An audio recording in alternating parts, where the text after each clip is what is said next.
Hello বন্ধুরা, কেমন আছো তোমরা সবাই? আশা করি অনেক অনেক ভালোই আছো। আর তোমাদের ভালোবাসায় আমিও অনেক ভালো আছি। কারণ তোমরা আমাকে যে পরিমাণে ভালোবাসা দিয়েছো এবং সাপোর্ট দিয়েছো তা আমি কোনোদিন ভুলতে পারবো না। তাই তোমাদেরকে মজা দেওয়ার জন্য আবারও একটি নতুন গল্প নিয়ে হাজির হলাম। গল্পটি শোনার মতো। আশা করি তোমাদের দাঁড়িয়ে যাবে এবং তোমরা হাতের কাজ করতে সবাই হেডফোন নিয়ে বসে যাও। যদি আমার গল্প শুনে মজা পাও তাহলে অবশ্যই আমার চ্যানেলটি সাবস্ক্রাইব করবে। তো চলো বন্ধুরা, আমরা কথা না বাড়িয়ে আসল গল্পে চলে যাই। আমার 14 বছর বয়সে মালকিন আমাকে তার বাড়িতে নিয়ে যান এবং আমাকে 500 টাকা দিয়ে মালকিন নিজের শরীরে মেসেজ করাতেন। আমি 500 টাকায় রাজি হয়ে মালকিনের শরীরে মেসেজ করতাম। কিন্তু একদিন রাতে মালকিন বলতে শুরু করলেন, প্রতাপ, আজকে রুমের লাইটটা বন্ধ করে দাও। আমি চুপচাপ লাইটটা বন্ধ করে দিলাম।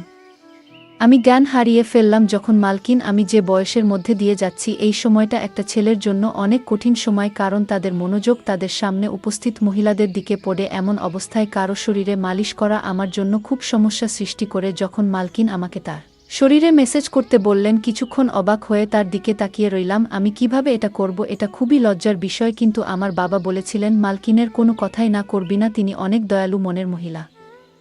তুই যদি তার মনে জায়গা করে নিতে পারিস তবে তিনি তোকে বেতনের চেয়েও বেশি টাকা দেবেন। তিনি আমাকে টাকা দিয়েছেন, তাও 500 টাকা, এবং বললেন, এই টাকাটা শুধু তোমার। আমি অনেক খুশি হয়েছিলাম। কিন্তু যখন তিনি আমাকে তার শরীরে তেল দিয়ে মেসেজ করতে বললেন, আমি হতভম্ব হয়ে তার দিকে তাকিয়ে রইলাম। তিনি কিভাবে একটা ছেলেকে দিয়ে মেসেজ করাতে পারেন? আমি কিছু বললাম না, কিন্তু অনেক নার্ভাস ছিলাম। তিনি আমাকে তার রুমে নিয়ে গেলেন, তারপরে বিছানায় শুয়ে তার শরীরে তেল দিতে বললেন। আমি যখন তার শরীরের থেকে তার পোশাকটা তুলে দিলাম তখন আমার চোখ বড়বড় হয়ে গেল। তিনি আমাকে যে তেল দিয়েছিলেন, আমি চোখ বন্ধ করে আমার হাতে কিছুটা নিয়ে তার শরীরে দিতে থাকলাম। আমার একমাত্র চেষ্টা ছিল কাজে অনেক মন দেওয়া। আমি একবারও তার শরীরের দিকে তাকাইনি। আমি শুধু চোখ নামিয়ে ম্যাসাজ করেছিলাম। আমার মনে আছে যে আমি যখন এখানে কাজ শুরু করি, প্রথম দিকে কাজের সময় অনুসারে আমি যখন মালকিনের ঘরে প্রবেশ করলাম তখন মালকিনকে কিছুটা অন্যরকম দেখাচ্ছিল। তার চেহারায় অদ্ভুত পরিবর্তন লক্ষ্য করলাম আমি। তিনি ঘামে ভিজে যাচ্ছিলেন। আমি জানি না তার কি হয়েছিল। আমাকে দেখামাত্রে সে হঠাৎ সোজা হয়ে আমার দিক থেকে অন্যদিকে তাকাতে থাকল। আমি কিছুটা অবাক হয়ে মালকিনের দিকে তাকিয়েছিলাম। আমার মনে হলো মালকিনের শরীরটা ভালো নেই। আমি সবসময় নির্বে মালকিনের সেবা করতাম, কিন্তু আজ আমি কিছুটা বাধা নিয়ে মালকিনের দিকে তাকিয়ে তাকে জিজ্ঞেস করলাম, মালকিন, আপনি ঠিক আছেন তো? আপনাকে অন্যরকম দেখাচ্ছে মনে হয়। আমি আমার মালকিনকে মন থেকে সম্মান করতাম এবং আমি তার জন্য চিন্তিত থাকতাম, কারণ তিনি কেবল আমার মালকিনই ছিলেন না, আমার কাছে তিনি একজন অনেক ভালো অভিভাবক ছিলেন। তিনি ছোটবেলা থেকেই আমাকে সাহায্য করেছিলেন এবং তিনি আমার দুঃখী জীবনকে সুখী করে তুলতে অনেক সাহায্য করেছিলেন। আমি কষ্টে ছিলাম, কিন্তু তার দেওয়া টাকা আমার জীবন পরিবর্তন করে দেয়া। আমার বাড়ির অবস্থা পরিবর্তন হয়ে যায়। আমার প্রশ্নে মালকিন নাতে মাথা নেড়ে আমাকে আশ্বস্ত করলেন যে তিনি একেবারে ঠিক আছেন। কিন্তু তার মুখে স্পষ্ট দেখা যাচ্ছিল যে তিনি কিছু লুকাচ্ছেন এবং তিনি অনেক টেনশনে আছেন। কয়েক মাস ধরে তার বাড়িতে কাজ করছি। আজকে প্রথমবার যখন তিনি আমাকে মেসেজ করতে বললেন, আমি অনেক ভয় পেয়েছিলাম। কারণ সব বাড়িতে তিনি একাই থাকতেন, না স্বামী না কোনো সন্তান। এই কথাটা শুনে আমি প্রথমে চুপ হয়ে গেলাম। কিন্তু আমি মালিশ করলাম। সারাক্ষণ আমার হাত কাঁপছিল। আমি ভেবেছিলাম মালকিন একদিনের জন্য আমাকে দিয়ে এই কাজটা করাবেন। কিন্তু এখন তিনি আমাকে দিয়ে প্রতিদিন মেসেজ করানো শুরু করলেন। আমি মালকিনের কোনো কাজে এতটা খারাপ মনে করিনি, কারণ তিনি কোনো উদ্দেশ্য নিয়ে আমাকে দিয়ে কোনো কাজ করাতেন না। কিন্তু যখন আমি একা রুমের মধ্যে তাকে তেল ম্যাসাজ করতাম তখন আমার অনেক খারাপ মনে হতো। একটা অদ্ভুত বিষয় হলো যে আমি মালকিনকে মেসেজ করা শুরু করার পর থেকে মালকিন আমার দিকে অনেক ভালোবাসার চোখে তাকাতে থাকল। আগে তিনি আমাকে 500 টাকা দিতেন, কিন্তু এখন 1000 টাকা দিতেন। তার এই ভালোবাসায় আমি বিরক্ত হয়ে গেছিলাম। কিন্তু আজও প্রতিদিনের মতো আমি তেলের বোতল হাতে নিয়ে মেসেজ করতে গেলাম। আমি 14 বছর বয়স থেকে মালকিনের শরীরে মেসেজ করে আসছি। এই কাজটি আমাকে অনেক বিভ্রান্ত করত।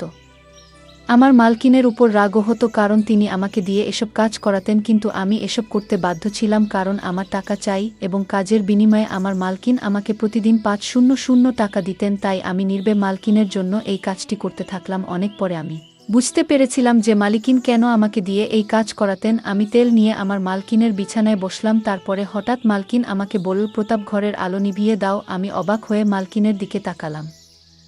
আমার কেমন যেন মনে হচ্ছিল, কিন্তু মালকিনকে কিছুই বলতে পারলাম না। আমি ঘরের আলো নিভিয়ে দিলাম এবং অন্ধকারে মালকিনের বিছানার কাছে পৌঁছালাম। অন্ধকারে বুঝতে পারলাম মালিকিন বিছানায় শুয়ে আছেন। আমি মালকিনের দিকে হাত বাড়ালে মালকিন আমাকে থামিয়ে দিয়ে আমার হাত ধরে তিনি আমাকে যা বললেন তাতে আমি জ্ঞান হারিয়ে ফেললাম। আমার মনটা কেমন করতে শুরু করল। আমি আমার জায়গায় বসে রইলাম। আমার নড়াচড়া করা কঠিন হয়ে পড়ে। আমার মালকিনের কথা শুনে আমি অবাক হয়ে উঠেছিলাম। আমি বাঁকুড়ার একটি গ্রামে থাকতাম। আমার পরিবার অনেক গরিব। আমার বয়স যেহেতু 14 বছর, তাই আমার পক্ষে কাজ পাওয়া বা টাকা ইনকাম করা কঠিন ছিল। আমি বাধ্য হয়ে আমার বাবা মাকে কষ্ট করে সংসার চালাতে দেখেছি। তারা অনেক কষ্টে ছিল, কিন্তু আমি তাদের কোনো সাহায্য করতে পারিনি। আমি অনেক আবেগে ছিলাম, কিন্তু কোনোভাবে টাকা ইনকাম করে তাদের সাহায্য করতে পারিনি যাতে তাদের একটি ভালো জীবন দিতে পারি। লেখাপড়া করা আমার স্বপ্ন ছিল, কিন্তু আমি জানতাম যে আমাদের কাছে লেখাপড়া করার টাকা নেই। আমাদের বাড়িতে খাওয়া দাওয়া করাই অনেক কঠিন ছিল। তবে আমি জানতাম যে আমি যদি আমার শখ প্রকাশ করি, তবে আমার মা বাবা এত কষ্টের মধ্যেও নিশ্চয়ই আমাকে পড়াতেন। কিন্তু আমি এতটা স্বার্থপর ছিলাম না, তাই নিজের সবগুলোকে নিজের মধ্যে দমিয়ে রেখেছিলাম এবং এই জিনিসটি আমাকে আরও অসহায় করত। সেই দিনগুলিতেই মালকিন আমার জীবনে এসেছিলেন। মালকিন একজন বয়স্ক মহিলা এবং একা থাকতেন। তার স্বামী তাকে ছেড়ে দিয়েছিলেন এবং তার কোনো সন্তান ছিল না। তবে তার অনেক টাকা ছিল। তার অনেক জমিজমাও আমাদের গ্রামে ছিল। মালকিনের নিজের জমিতে কিছু গুরুত্বপূর্ণ কাজ ছিল। তাই আমাদের গ্রামে আসার পর তিনি আমাকে দেখে আমার দিকে তাকিয়ে জানতে চাইলেন আমি কেন স্কুলে যাই না এবং কেন আমি পড়াশোনা করি না। আমি দুঃখের সাথে তাকে আমাদের অবস্থার কথা বললাম এবং বললাম যে আমি আমার পরিস্থিতির কারণে পড়াশোনা করতে পারিনি। পড়াশোনা করলে আমাদের ঘরে খাওয়া দাওয়া বন্ধ হয়ে যাবে। আমার কথা শুনে মালিকিন চিন্তায় পড়ে গেলেন। এরপর তিনি আমাদের বাড়িতে এসে আমার বাবা মায়ের সাথে কথা বললেন এবং বললেন যে বাড়ির ছোটখাটো কাজের জন্য তার আমার বয়সী একটি ছেলে দরকার। আমার বাবা মা তখনও চিন্তায় ছিলেন যে কিভাবে তারা তাদের ছোট ছেলেকে এত কম বয়সে কাজে দিবেন এবং সম্ভবত তারা ভাবছিলেন যে আমি হয়তো তাদের ভুল বুঝব। কিন্তু আমি এগিয়ে গিয়ে তার কাজ করতে রাজি হলাম। আমার কথা শুনে মালিকিন অনেক খুশি হয়েছিলেন। তখন আমি কিছুই জানতাম না। আমি শুধু ভেবেছিলাম মালিকিন তার ইচ্ছা অনুযায়ী ছোটখাট কাজ করাবেন, আর আমি সব কাজ করতেই রাজি ছিলাম। আমি অনেক খুশি মনে রাজি হলে আমার বাবা মাও চুপ হয়ে গেলেন। মালকিন আমার বাবা মায়ের হাতে বেশ কিছু টাকা দিয়েছিলেন এবং তাদের কথা দিয়েছিলেন যে তিনি প্রতি মাসে টাকা পাঠাবেন যাতে আমাদের বাড়ির কষ্ট দূর হয়। মনে মনে আমি অনেক খুশি ছিলাম। আমার স্বপ্ন সত্যি হতে চলেছে, কারণ আমি সবসময় আমার বাবা মায়ের অবস্থা পরিবর্তন করতে চেয়েছিলাম। আমি আমার জিনিসপত্র গুছিয়ে মালকিনের সাথে শহরে চলে এলাম। মালকিনের শহরের সুন্দর বাড়ি ছিল। এত সুন্দর বাড়ি আমি জীবনে প্রথম দেখেছিলাম। মালকিন আমার থাকার জন্য একটি রুম দিয়েছেন। রুমটি খুবই ছোট, কিন্তু অনেক সুন্দরভাবে সাজানো ছিল। রুমে দামি দামি আসবাবপত্র রাখা ছিল। আমার মনে হচ্ছিল যেন ঘরটা আমার স্বপ্নের মতো তৈরি করা হয়েছে। মালকিন আমাকে ছোটখাট কাজ বুঝিয়ে দিলেন, যার মধ্যে রোজ তার গাড়ি পরিষ্কার করা, রাতে তাকে পানি দেওয়া এবং দিনে 3 বার খাওয়ার বাসনপত্র পরিষ্কার করা ইত্যাদি। এই কাজগুলো আমার মতো গরিব একজন ছেলের পক্ষে অনেক সহজ ছিল। মালকিনের বাড়িতে বাইরে থেকে রান্না করা খাবার আসতো এবং মালিকিন তার সাথে আমাকেও খেতে দিতেন। প্রথম দিনই আমাকে ভালো পোশাক দেওয়া হয়েছিল। জুতাও কিনে দিয়েছিলেন। মালকিনের দয়া এখানেই শেষ হয়নি। তিনি আমাকে বলেছিলেন যে তিনি খুব শীঘ্রই আমাকে একটি ভালো স্কুলে ভর্তি করাবেন, যাতে আমি আমার পড়াশোনা চালিয়ে যেতে পারি। শুনে আমি অনেক খুশি হয়ে গেলাম। কিন্তু রাত নামার সাথে সাথে মালকিন আমাকে তার ঘরে ডেকে একটি সুগন্ধযুক্ত সিসি দিয়ে বললেন, আমার শরীরে মেসেজ করো। আমি মাথা নেড়ে তাড়াতাড়ি তেল এনে মালকিনের পায়ের কাছে গিয়ে বসলাম। আমি ভেবেছিলাম যে আমাকে মালকিনের পা মেসেজ করতে হবে এবং আমি খুশি এটি করতে রাজি ছিলাম। কিন্তু মালকিন আমাকে থামিয়ে তার শরীরের নিচের দিকে মেসেজ করতে বললেন। এটা করতে আমার লজ্জা করছিল, কিন্তু কোনো রকমে আমি মালকিনের শরীরে মেসেজ করলাম। আমি তারপর উঠে রুম থেকে চলে গেলাম। আমি ভাবলাম মালিকিন মনে হয় ক্লান্ত হয়ে পড়েছেন, আর আমাকে দিয়ে মেসেজ করাবেন না। কিন্তু আমার ধারণা ভুল ছিল।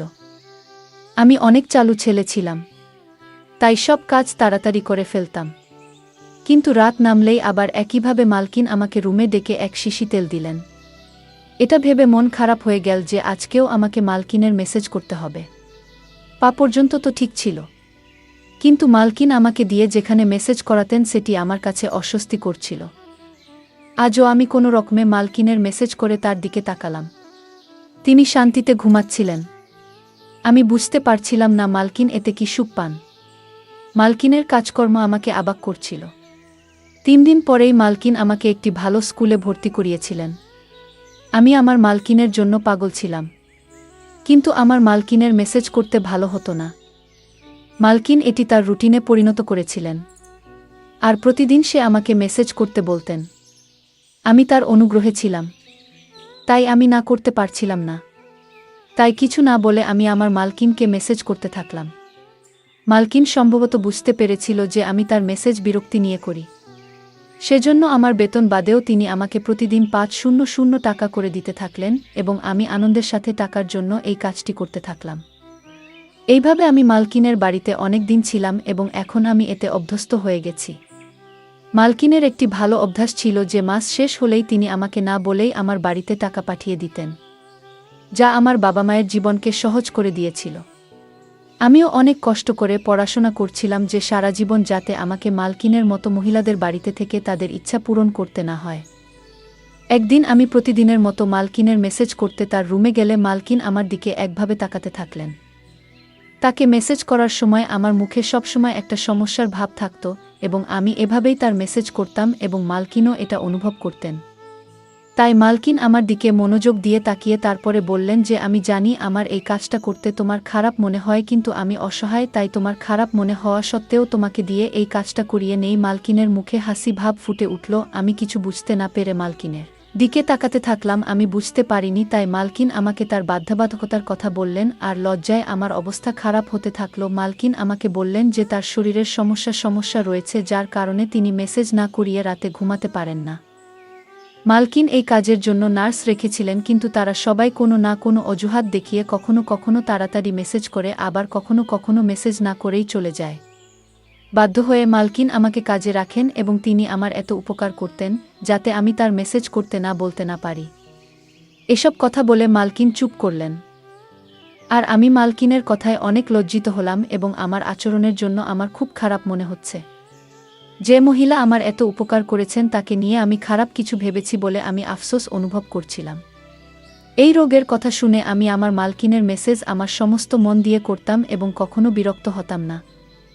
মালকিন আমাকে খুশি করতেন। আমি এখন বড় হয়ে গিয়েছি এবং মালকিন অনেক বৃদ্ধ হয়ে গিয়েছেন।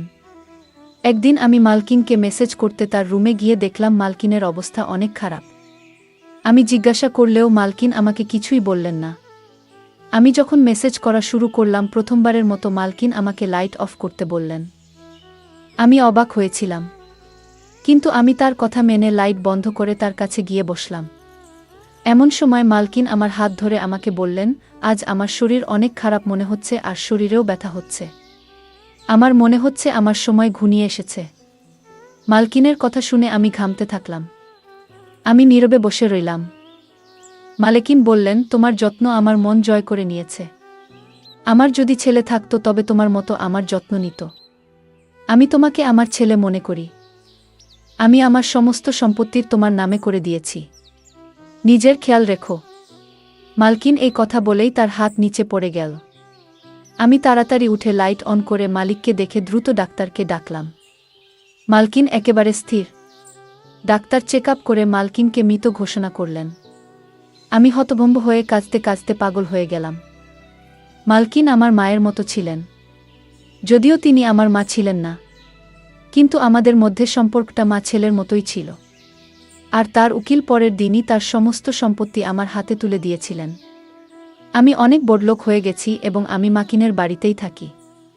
আমার বাবা মাও আমার সাথে থাকেন। আমার জীবন অনেক সুন্দর হয়ে উঠেছে। আমার মালকিন অনেক সুন্দর মনের মহিলা ছিলেন। বন্ধুরা, আজকের ভিডিওটা এখানেই শেষ করলাম। অনেক কষ্ট করে ভিডিওটি আপনাদের জন্য বানিয়েছি। যদি ভিডিওটি আপনাদের ভালো লেগে থাকে তাহলে একটা লাইক করবেন এবং চ্যানেলটি অবশ্যই সাবস্ক্রাইব করবেন। এই আশা ব্যক্ত রেখে আপনাদের কাছ থেকে বিদায় নিচ্ছি আমি। দেখা হবে আগামীকালের নতুন কোনো ভিডিওতে। সে পর্যন্ত সবাই ভালো থাকুন, সুস্থ থাকুন। ধন্যবাদ।